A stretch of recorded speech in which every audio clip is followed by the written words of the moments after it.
명절을 앞두고 다들 마음이 분주할 겁니다.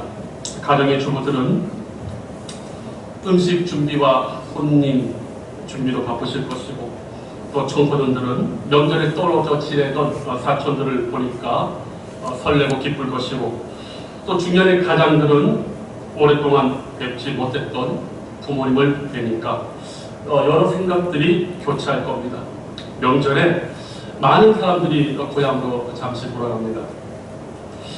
어떻게 생각해보면 돌아가서 만날 수 있는 부모와 형제가 있다는 것, 그리고 의지할 고향이 있다는 것, 참 다행스러운 일입니다. 요즘은요, 이 젊은 청년들이 귀농하고 또 어촌으로 돌아가는 귀여도 많이 있고, 예전과는 달리 부모님들도 객지에서 고생할 바에는 부모의 직업을 잊고 살려는 그 자녀들을 격려하는 그런 의식도 많이 변해 있습니다. 저의 시골 고향에서도 제 친구들 대부분이 10수년 전에 이 객지에서의 삶을 정리하고 부모님 곁에 고향으로 돌아와서 지금도 잘 살고 있습니다. 오늘 말씀의 주인공인 나오미하고 또 우리와는 다른 이유이지만 지금 그들의 고향 베들레헴으로 돌아왔습니다. 잠시간의 흉년을 참지 못하고 온 가족이 모압에서 재기를 노렸지만 엘리멜렉과 말론과 귀로는 죽고 이제 시어머니와 자부되는 룸만 남아 있습니다. 그 어려운 상황 속에서 이 둘이 이 베들레헴으로 돌아오는데, 사실 이곳에서의 삶이 룻에게는 결코 녹록지 않았습니다. 왜냐하면 룻이 속한 이 시족이 모압 계통이기 때문에 10년기에는 모압과 암몬은 결코 여호와의 회중에 들어올 수 없다고 아예 10년기 법전에 딱 정해져 있기 때문에 이들을 바라보는 시각이 그렇게 좋지는 않습니다. 그런데 오늘 말씀을 보면 오로지 신앙만을 선택하고 하나님의 은혜를 믿어 의심치 않았던 이 한 어린 이 룻에게서 어떤 것을 발견했냐면 믿음이 어떻게 현실을 뛰어넘는지 이게 보여지고, 또 그 믿음에 응답하시는 하나님의 섭리와 이 사건이 어떻게 펼쳐지는지를 우리에게 아주 잘 드러내주고 있습니다. 우리 오늘 이 말씀 한번 보면은 2절 말씀이 이렇게 시작합니다.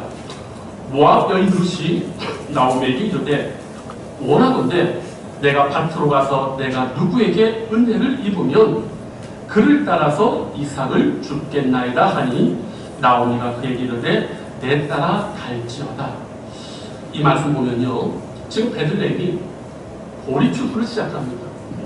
룻의 시어머니와 나오미에게 지금 이 룻이 이삭을 주러 가겠다고 허락을 구하고 있는데, 이건요 단순히 지금 먹고 살 것이 없으니 이삭을 주어서 그것으로 연명하겠습니다라는 말이 아니고, 지금 룻이 하나님의 규례를 정확히 알고 하는 얘기입니다. 무슨 말이냐면 레위기 19장 9절에서 10절 말씀 보면 너희가 너희의 땅에서 곡식을 거둘 때에 너는 밥 모퉁이까지 다 거둘지 말고 내 떨어진 이삭도 줍지 말며 내 포도원의 열매를 다 따지 말며 내 포도원에 떨어진 열매도 줍지 말고 가난한 사람과 거류민을 위하여 버려두라. 나는 너희의 하나님 여호와니라. 이게 아주 하나님 율법에 엄중하게 되어 있는 거예요. 그러니까 내가 어떤 밭이 있으면 추수를 하는데 언제나 이때 당시 이스라엘 밭을 보면 한 모퉁이 한 10분의 1 이 정도는 언제나 그대로 있는 거고, 이삭을 이렇게 하다가도 줄줄이 떨어져 있는 것을 결코 줍지 못하게 되어 있습니다. 하나님께서 그렇게 하신 겁니다. 왜? 가난한 과부, 고아, 외국인 거주자들이 이 사회의 가장 밑바탕에서 복지가 뭐가 있겠습니까? 없지요. 지금도요, 한국이 복지가 잘 됐다 하지만 지금도 그 복지의 사각지대에서 죽는 분들이 많으세요. 미국은 뭐 말할 거고 이때는 더 심하죠. 그런데 바로 하나님께서 이들을 위해서 이렇게 말씀을 하셨기 때문에 놀라운 것은 룻이 이 말씀을 알고 지금 시어머니에게 주스러 간다는 겁니다. 그런데 우리가 이 말씀에서 한 가지 의문이 드는 룻의 말이 있어요. 뭐냐면 2절에 내가 누구에게 은혜를 입으면, 이게 뭡니까? 사실 이 말이 나올 필요가 없습니다. 왜? 이 추수 때는 어느 사람의 소속에 가서도 합법적으로 어느 누구도 말하지 못하게 자유롭게 이 이삭을 줄 수가 있었습니다. 그런데 룻의 이 말에 의하면 하나님의 말씀이 그렇게 엄중하고 선포되었음에도 불구하고 현실에 이것이 그대로 지켜지지 않고 있는 그 사실을 지금 룻이 보고 있는 겁니다. 아무 밭에 가서 그렇게 못하는 현실이 지금 여기 나와 있습니다. 그러니까 어머니에게 말하기를 내가 지금 이 이삭을 주러 가는데 누군가가 허락을 해야만 되는 이 현실 속 그 은혜를 입어서 나는 이것을 할 수 있습니다 라고 지금 고백을 하는 겁니다. 이 말씀을 보면은 우리가 룻의 입장에서 작은 뭐라고 할까 마음의 아픔을 볼 수가 있죠. 왜? 자기 위 올케는 벌써 떠나갔고 룻은 그 모압에서 시아버지 엘리멜렉과 나오미의 삶을 통해서 하나님의 말씀을 듣고 우리 하나님께서 얼마나 은혜스러운지 알고 고향으로 돌아가지 않고 시어머니를 선택했거든요. 그런데 그 말씀의 본산지인 이 유대 땅 베들레헴에 와보니까 어때요? 그 말씀대로 이루어지지 않는 현실이 보입니다. 분명히 자기가 모압 땅에서 이 두 시부모를 모시고 살 때 이때 하나님의 율법이 있었고 이스라엘은 이러이러한 삶을 살도록 돼 있다. 이삭을 편하게 줄 수 있다고 했지만 지금 막상 베들레헴에 와보니까 어때요? 그 말씀대로 지켜지지 못하고 있는 현실을 보고 있습니다. 그럼에도 불구하고 룻이 어머니를 따라 돌아온 이것을 후회하지 않고 그래도 말합니다. 내가 누구에게 은혜를 입어? 하나님의 말씀이 이 현실 가운데 그대로 실행되고 있지 않지만 나는 믿습니다. 하나님의 말씀은 분명히 지켜질 것입니다. 그 약속대로 이루는 주인이 있을 것이고 나는 그 하나님의 인도함을 분명히 받을 것입니다 라고 고백하면서 지금 나아가는 겁니다. 우리가요 믿음을 가지고 살 때 너무너무 세상이 우리에게 거치는 현실이 많이 있습니다. 하나님이 분명히 우리 인생 가운데 이 믿음 가지고 살면은 이렇게 된다고 했는데 우리가 막상 눈을 뜨고 세상을 한번 살아보면 녹록치 않습니다. 그렇기 때문에 오늘날 많은 사람들이 이런 생각들을 합니다. 하나님 말씀대로 살기에는 너무 세상이 세속화되어 있지 않냐. 어느 정도 좀 양보하고 타협하고 살아야 되지 않을까. 말씀대로 살면 뒤처지고 세상에서 왕따 당하고 말씀대로 산다고 하면 사람들이 너 기독교 광신자냐라고 말하는 이 세태입니다. 문제는 이러한 세태 가운데에 우리들도 말씀을 신뢰하고 그 기독교 신앙에 충실히 살지 못하고 많은 경우 그저 내 양심을 위로하는 방편으로 말씀을 이해하고 사는 경우가 많이 있습니다. 저는 수십 년 전에 초등학교에서 그런 연구조사하는 것을 지금도 기억합니다. 정직하게 살면 성공하냐 손해보냐 했을 때 초등학교 아이들 70%가 다 손해본다고 대답했어요. 그러면 이 아이들이 도대체 세상에 나가서 어떻게 살겠습니까? 믿는 우리도 마찬가지입니다. 하나님 말씀대로 이루어집니까? 세상이 그렇지 않아 보이는데요. 벌써 이것에 대해서 많은 사람들이 현실의 부조리와 불합리에 대해서 얘기를 했습니다. 심지어 하나님을 믿지 않는 사람들조차 왜 하나님이 계셔야 되냐고 했을 때에 이 세상의 부조리와 불합리, 악한 자들의 판을 치고 있기 때문에 천국과 지옥을 통해서 하나님은 꼭 계시고 그들을 심판해야 된다고 할 정도로 이 세상은 불합리와 부조리, 하나님 말씀대로 되어지지 않는 현실이 분명 눈에 보입니다. 그러나 룻은 거기에서 포기하지 않았습니다. 내가 누구에게 은혜를 입으면 입을 것이다.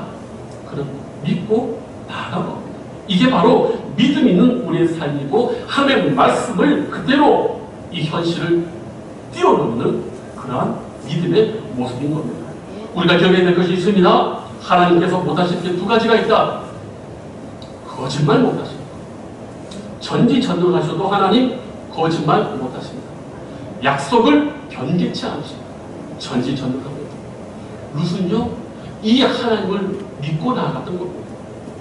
오늘 사랑하는 성도님들, 우리의 현실이 녹록지 않지만 우리가 이 현실을 뛰어넘는 믿음으로 하나님에 대한 절대적인 신뢰를 가지고 주님을 바라본다면 분명히 하나님께서 우리의 삶 가운데 은혜롭게 역사하실 줄로 믿습니다.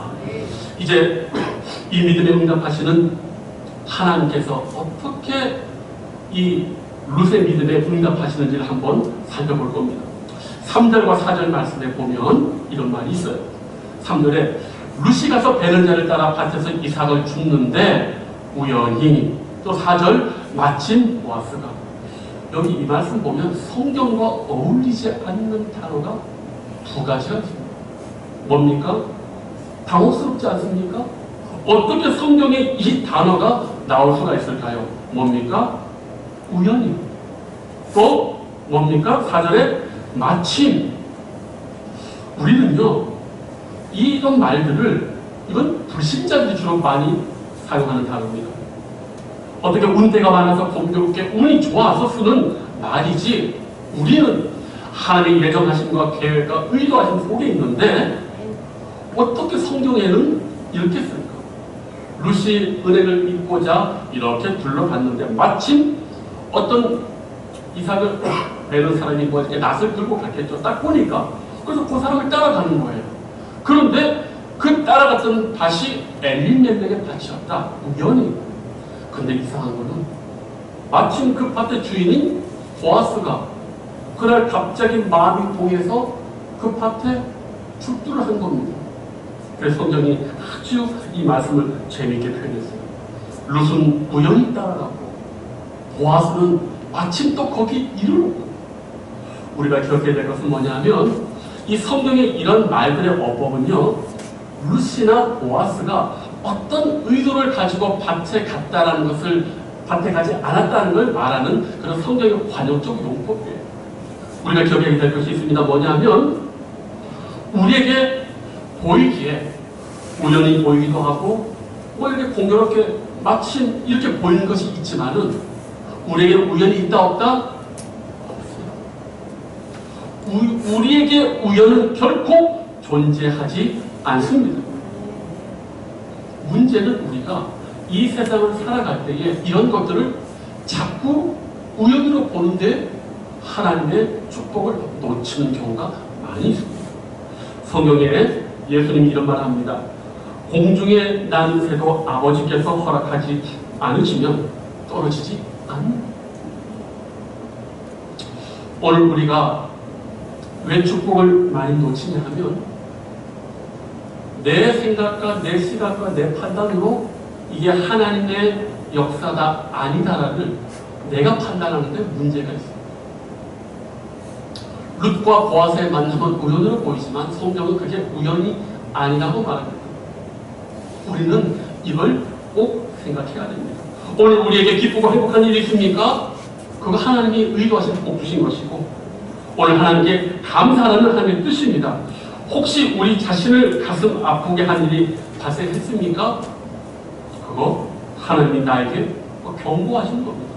이때는 내가 침묵하고 하나님께 물어야 되는 겁니다. 오늘 우리 인생 가운데에 내가 하나님 아버지의 뜻대로 산 게 아니라 내 삶의 주도권을 하나님께 내가 맡기지 못하면서 겪는 아픔이 사실 많이 있습니다. 그런데 사실은 그것이 지금 나를 향한 하나님의 강력한 지금 터치, 하나님의 만져주심인데 우린 이거는 하나님께서 내 인생 가운데 허락하지 않으셨다라고 생각하고 자꾸 회피하는 경우가 많이 있습니다. 그렇지 않습니다. 그렇기 때문에 우리가 꼭 기억해야 될 것, 하나님께서 내 인생 가운데 역사하실 때 어떻게 역사하신다? 마침 우연히로 아주 자주 우리에게 역사하신다는 사실. 그렇다면 우리는 한 가지 결론에 이릅니다. 오늘 우리의 만남, 오늘 우리에게 벌어지는 모든 사건이 우연히 될 수가 없고 모든 것에 하나님의 의미하심과 계획하심이 있다는 사실입니다. 그 평범하게 보이는 그 현실을 믿음으로 받아들이고 살 때에 그것이 나중에 우리 인생 가운데 어떻게 됩니까? 평범하지 않는 축복으로 드러나게 된다는 사실입니다. 그렇기 때문에 사랑하는 성도님들, 지금 현재 감사하시고 지금 현재의 신앙의 가치를 부여할 수 있는, 감사할 수 있는 저와 우리 성도님 되시길 축복합니다. 이제 한 가지 더 살펴볼 것은요, 오늘 이렇게 믿음으로 행한 룻에게 어떠한 축복이 있고 또 룻의 신실한 믿음의 특징이 또 하나 드러납니다. 여기 보니까 7절 말씀 한번 보십시오. 그의 말이 나로 베는 자를 따라 단 사이에서 이삭을 죽게 하소서 하였고 아침부터 와서는 잠시 집에서 쉰 외에 지금까지 계속하는 중입니다. 주인들은요, 자기 밭에 일하는 사람들의 면면을 다 알고 있습니다. 우리가 그 잃어버린 양을 보면 100마리가 되는데 어떻게 양의 주인이 잃어버린 한 마리를 알까 하는데, 이스라엘 목자들은요, 하루에 한 번 이상은 꼭 전체 양들을 이렇게 센다고 합니다. 오늘 이 보아스를 보니까 그저 날품팔이 하는 일용직 그 모든 사람들의 면면을 다 꿰뚫고 있어요. 왜 제가 이 말씀 드리느냐? 구약 성경에 우리 인생 가운데 망가지고 회복할 수 없는 인간의 인생 가운데에 하나님께서 어떻게 우리를 구속하시고 은혜를 베푸시는지를 가장 잘 드러내는 모습의 사람이 바로 이 보아스입니다. 솔로몬 성전에 양대 기둥이 있는데 한쪽은 야긴이고 한쪽은 보아스입니다. 오늘 이 보아스는 정확하게 우리를 긍휼히 여기시고 우리를 사랑하시는 그 하나님을 잘 보여주고 있습니다. 그 하나님이 이렇게 보니까 갑자기 그 이삭을 줍는 사람들 중에 평소에 보지 못했던 한 여자가 보이는 겁니다. 이거 보십시오. 얼마나 우리 하나님이 자유로우신지. 뭐 이런 사람들 어느 주인이 그렇게 관심 가질 수 있습니까? 예를 들어서 우리 사람 성도님들이 한 40명, 50명 되는 마트를 소유했다가 치십시다. 요즘 다 시급으로 일하지 않습니까? 시급 일하고 일단 일하는 친구들 오래 있지 않아요. 맨날 바뀌어요. 또 스트레스 많이 받습니다. 그런데 놀라운 건 보아스는 자기 밭에서 이삭을 줍는 그 비천한 사람들의 면면을 다 주의 깊게 보고 있었다는 사실입니다. 이게 바로 하나님 아버지의 모습이죠. 이렇게 묻습니다. 이는 누구의 소녀냐? 여기 좀 더 자세하게 이렇게 말씀드리자면 이 젊은 여인이 누구에게 속해 있느냐라고 이렇게 묻습니다.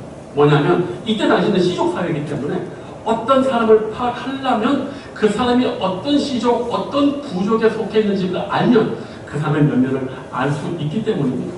그때 이 여인에 대한 룻에 대해서 이 사환이 대표적으로 이렇게 얘기를 합니다.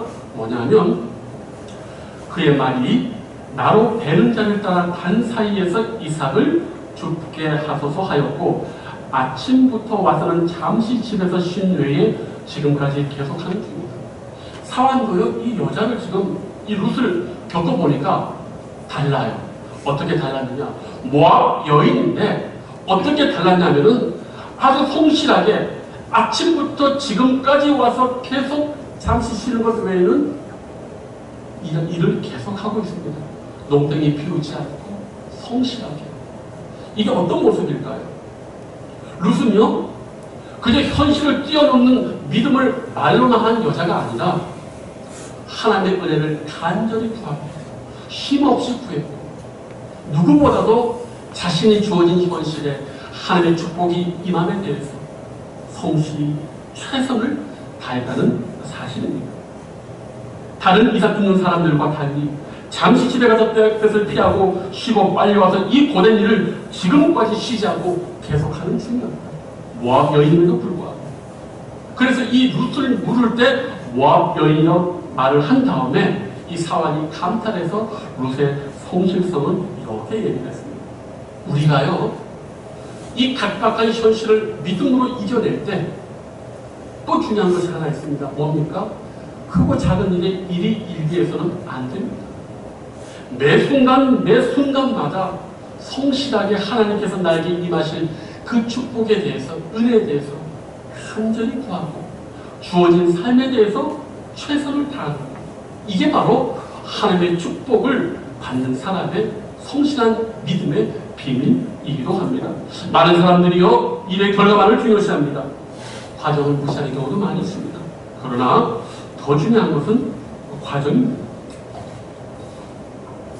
오늘 우리가 인생을 살면서 여러 하나님 앞에 낙담할 때가 많이 있습니다. 하나님, 최선을 다했는데 왜 이렇게 되지 않을까요? 그러면 하나님이 묻는 건 우리에게 말씀하시죠. 너가 열심히 최선을 다하고 있습니다. 그것으로 됐다. 세상은 결과를 중요시합니다. 그러나 우리 하나님은 아니요. 과정을 중요시합니다. 최선을 다하고도 허락지 않으시는 그거 하나님 뜻이죠. 그래서 어떤 설교자가 그런 설교를 했지 않습니까? 누구는 하루에 설교했을 때에 5,000명이 돌아왔지만 스데반 집사는 동일한 설교를 했는데 5,000명이 돌에 맞아 죽어요. 우리 인생이요, 바로 이것이 하나님의 비밀입니다. 그저 우리는 성실히 하나님 앞에 살고 결과에 연연하지 말고 그저 현재 최선을 다하는 그 모습이 아주 중요합니다. 과거는 돌이킬 수 없지만 우리의 미래는 알 수 있습니다. 왜? 현실에 나의 충실한 삶이 그대로 이어질 것이기 때문입니다. 사랑하는 성도님들, 이러한 이 룻에게 오늘 하나님께서 누구를 만나게 해주셨느냐? 보아스를 만나게 해주셨어요. 보아스가 방금 말한 것처럼 구약 성경에 우리 인생 가운데 나타나신 그 하나님의 은혜의 모습을 가장 잘 보여주십니다. 우리가 언제나 부족하고 죄가 많지만 하나님 앞에 나왔을 때에 긍휼과 은혜 풍성하신 하나님께서 어떤 모습으로 우리에게 말씀하시는지 1절 말씀 제가 좀 말씀드려요. 여기 8절 말씀 보면은 이 룻에게 보아스가 이렇게 말합니다. 내 딸아 들으라. 다른 밭에 가지 마라. 너 내 밭에서만 일해라 라고 그렇게 얘기합니다. 그렇죠? 오늘은 이 밭에 가서 기웃거리고 내일은 저 밭에 가서 기웃거리고 눈치 보는 거 쉽지 않습니다. 그런데 하나님께서 이 룻에게 보아스를 통해서 다른 밭에 가지 말고 내 밭에 있어라. 또 9절 말씀에는 거기 일하는 소년들에게 명령합니다. Don't touch. 이 여자 건들지 마라. 이 말이 얼마나 슬픕니까? 과거된 여인들이, 젊은 여인들이 이 남자들의 인권이 극악히 없던 시대에 이렇게 죽고 하는 이 인생도 대단히 버겁고 슬픈데 거기에서 많은 남자들에게 희롱을 당했다는 이 모습이 지금 보여지고 있지 않습니까? 이걸 보아스가 아는 거예요. 주인으로 말합니다. 젊은 아이들에게 건들지 마라. 이 아이 건들지 마라 라고 그렇게 하고요. 자신이 먹는 그릇에 너 함께 와서 먹어라. 이렇게 얘기합니다. 하나님께서 우리에게 은혜를 베푸실 때요, 우리가 기도하고 기대하는 것보다 더 크고 더 넘치도록 하신다는 그 에베소서의 말씀이 바로 여기에도 나와 있습니다. 그러니까 이 룻이 말하지 않습니까? 나는 이방 여인인데 어찌하여 내게 은혜를 베풉니까? 나는 당신들이 그토록 미워하고 싫어하고 여호와의 총에 들이지 못하는 음란한 모압과 암몬에 속해 있는 그 저주받은 민족인데 어찌하여 당신은 나에게 이렇게 은혜를 베푸십니까? 그게 하나님입니다. 우리의 죄보다도 하나님의 넘치는 은혜가 하나님의 그 보호하심과 은혜를 간구하는 자들이 하나님 앞에 올 때 우리 하나님은 모든 것 다 생각지 않으시고 우리 모두를 품어주시는 그 하나님이십니다. 그래서 12절 이렇게 말합니다.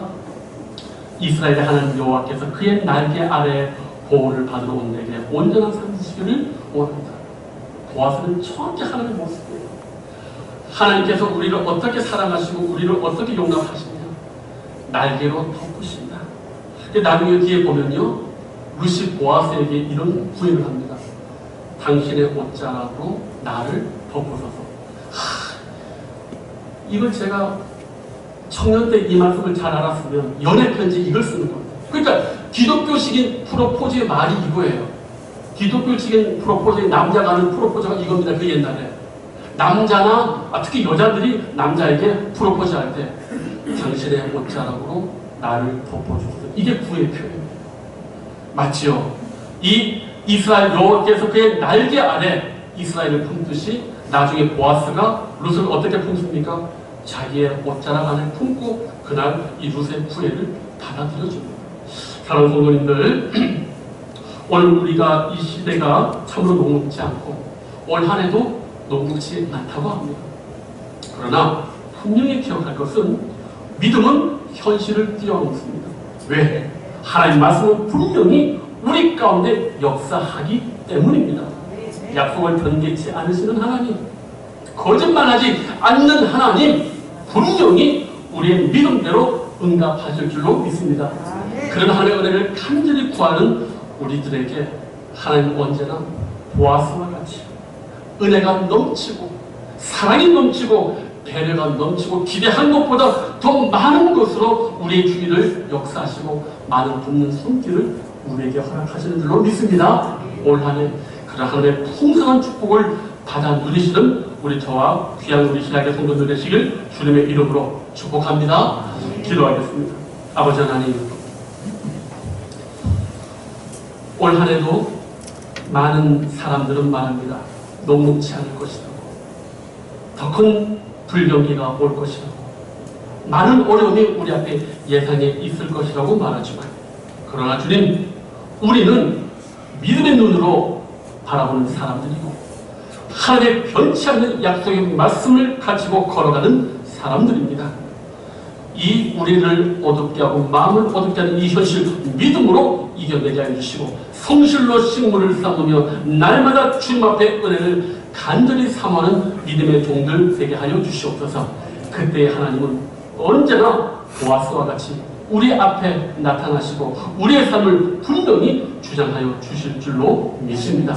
그 은혜가 우리 사랑하는 온 성도님들, 이 말씀 듣는 모든 성도님들의 삶 가운데 있게 하여 주시옵소서. 감사를 주님께 드렸고 예수님의 이름으로 축복하고 기도하옵나이다. 아멘.